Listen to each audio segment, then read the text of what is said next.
Que história é essa de que o São Paulo tentou a contratação de Antony? Sim, houve uma consulta do tricolor a Júnior Pedroso, representante do atleta, antes do fechamento da janela de transferências da metade do ano. A ideia do São Paulo era repetir o modelo que foi adotado com o Marcos Leonardo, um empréstimo gratuito com o clube dele pagando parte dos salários, no caso o Manchester United.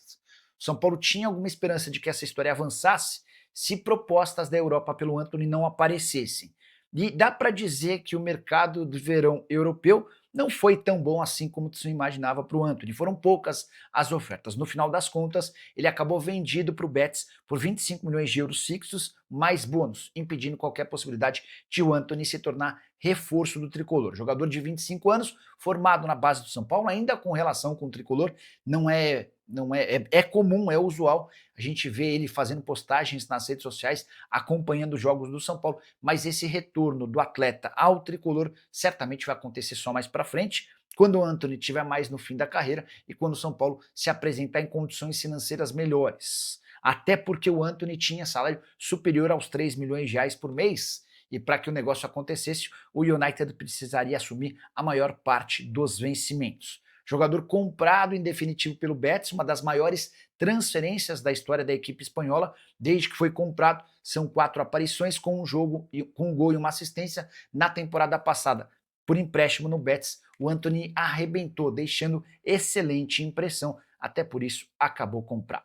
São Paulo que se prepara para o jogo contra o Palmeiras, clássico marcado para esse domingo, no Morumbi, a tentativa de uma nova vitória para aplacar de vez a crise que havia se estabelecido depois da eliminação na Libertadores da América. E você, o que pensa sobre Antony de volta ao Brasil? Já usa o espaço para comentário, não esquece de deixar like, de se inscrever no canal. Quero falar agora sobre o São Paulo. O presidente Júlio Casares mostrou força política em meio a uma baita crise técnica e também relacionada à política do clube, com chance real de Carlos Belmonte ser demitido. O Júlio submeteu 5 pautas à aprovação do Conselho Deliberativo e todas foram aprovadas com votações muito altas.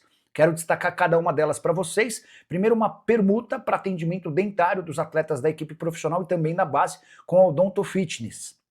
Essa votação teve 90,2% de aprovação. Depois, São Paulo submeteu um acordo para compra de energia junto à Safari Varejo, 90,2% de aprovação.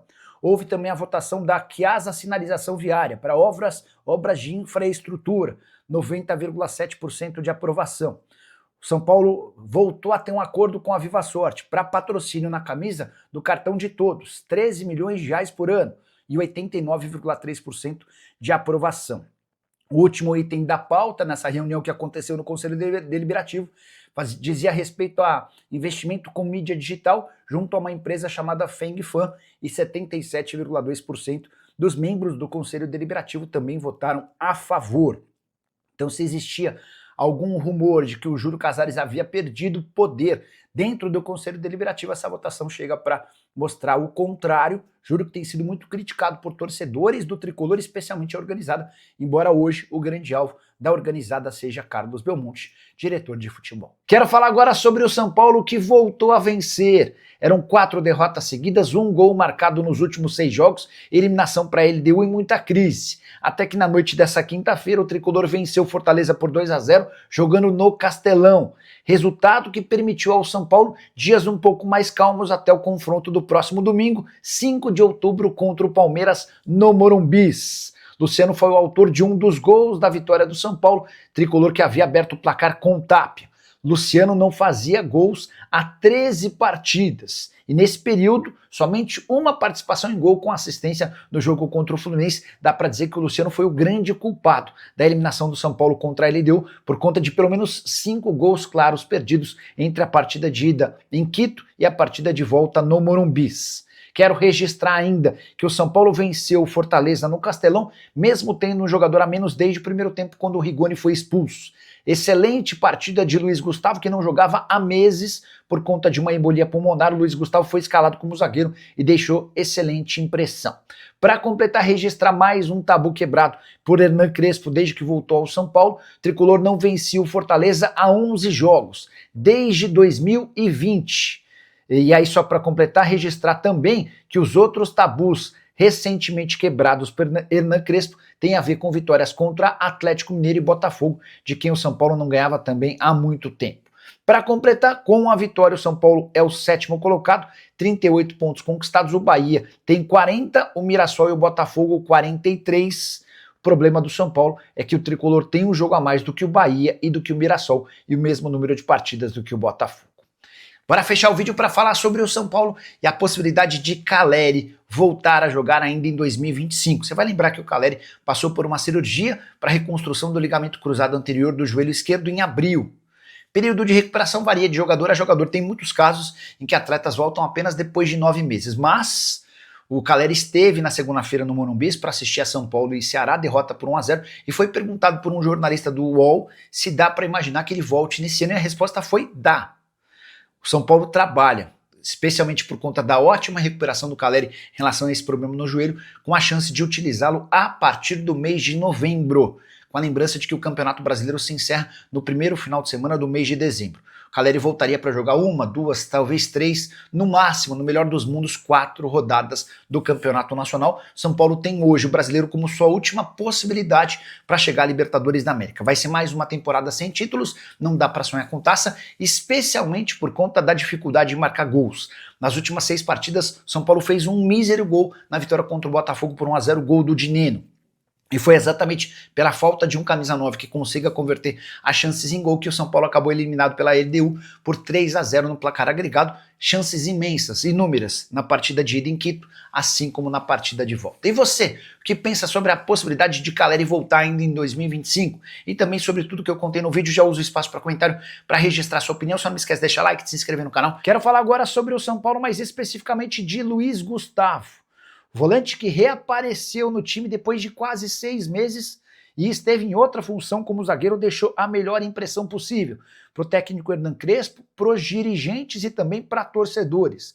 Havia contado para vocês que dentro do São Paulo existia um enorme desânimo em relação ao Luiz Gustavo, tudo porque ele conseguiu estar em apenas 2 partidas da atual temporada quando sofreu uma embolia pulmonar, que quase o impediu de continuar jogando futebol. Existia em algum momento até a possibilidade de o atleta se aposentar. Pois bem, ele retornou aos treinos de maneira mais gradativa nesse segundo semestre, foi começando a ganhar um pouco mais de condição e foi lançado diante de todos os problemas que o São Paulo tinha na zaga para o confronto contra o Fortaleza nessa quinta-feira. Vitória do São Paulo por 2-0, com o Luiz Gustavo tendo grande atuação. Ele foi um dos mais destacados jogadores do Tricolor. Nem parecia que alguém com 38 anos de idade e que não jogava desde o dia 2 de abril poderia render tanto. E é por causa disso que o Crespo e os dirigentes do São Paulo não se cansaram de elogiá-lo diante da imprensa. Nesse cenário, se o Luiz Gustavo conseguir performar bem até dezembro, não se descarta a possibilidade de uma prorrogação do contrato. O vínculo se encerra em 31 de dezembro. O grande ponto é seu salário, R$700 mil por mês. Bora fechar o vídeo para te contar se existe chance de Lucas Moura, Oscar e Luiz Gustavo não ficarem no Tricolor para 2026. Primeiro, contar que esse trio somado custa mais de R$5 milhões por mês ao São Paulo. Conta é a seguinte: o Oscar ganha 2.300.000 mensais, o Lucas Moura ganha 1.800.000, enquanto o Luiz Gustavo ganha 700 mil por mês. Você soma tudo isso e chega a 4.800.000. Mas com impostos, essa cifra ultrapassa com folga os 5 milhões e chega perto dos 6 milhões de reais. Pois bem, esse trio veterano do Oscar com 34 anos, Lucas Moura com 33 e do Luiz Gustavo com 38, não se colocou à disposição para as partidas mais importantes da Libertadores da América, confrontos contra a LDU. Aí você vai lembrar, Nicola, mas o Lucas Moura entrou nos minutos finais do jogo contra a LDU no Morumbi. Verdade, mas aí a eliminação já estava praticamente sacramentada, derrota por 2-0 na ida, derrota parcial por 1-0 naquele momento dentro de casa. Importante registrar que o Oscar tem contrato até dezembro de 2027 e disputou até aqui apenas 40% dos jogos no ano que o São Paulo fez. Lucas Moura tem contrato até dezembro de 26 e disputou apenas 37% das partidas no ano. Já Luiz Gustavo, que tem contrato até o fim dessa temporada, registrou apenas 4% de aparições nas partidas do Tricolor. Luiz Gustavo jogou 2 jogos, teve uma embolia pulmonar e não conseguiu se colocar mais à disposição. Só para arrematar e completar, hoje o São Paulo não cogita abrir mão do Lucas Moura e do Oscar para a próxima temporada. O Luiz Gustavo não deve ter seu contrato renovado. a renovação do elenco vai passar por outros nomes do que não essas duas estrelas muito ligadas ao São Paulo. Se eu sou dirigente do Tricolor, procuraria ambos e tentaria usar até dessa identificação que eles têm com o São Paulo para pedir que pelo menos na próxima temporada eles aceitassem uma redução do salário. Afinal de contas, entregaram muito pouco por tudo que custam ao longo da temporada de 2025. E você, o que pensa sobre o tema? Já usa o espaço para comentário e registra a sua opinião. Só não esquece de deixar like, de se inscrever no canal. Fala pessoal, estamos aí com atualizações importantes do São Paulo. Se inscreva e ative o sininho para receber mais atualizações do Tricolor. Deixe seu like que é muito importante para o crescimento do canal. Utilize o espaço aqui embaixo para registrar sua opinião. Ficamos por aqui com mais esse giro de notícias. Um abraço e até o próximo vídeo.